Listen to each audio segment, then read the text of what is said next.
Абай Құнанбайұлы 12-ші қара сөз. Кімде-кім жақсы жаман ғибадат қылып жүрсе, оны ол ғибадаттан тыюға аузымыз бармайды. Әйтеуір жақсылыққа қылған ниеттің жамандығы жоқ қой дейміз.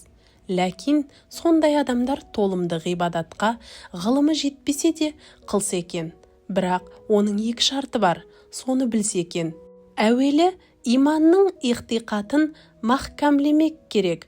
Екінші, үйреніп жеткенше осы да болады ғой демей үйрене берсе керек. Кімде-кім үйреніп жетпей жатып үйренгенін қойса, оны Құдай ұрды. Ғибадаты ғибадат болмайды.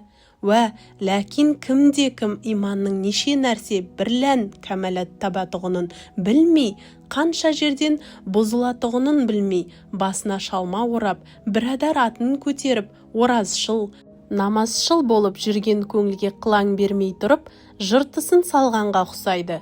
Күзетшісіз, ескерусіз иман тұрмайды.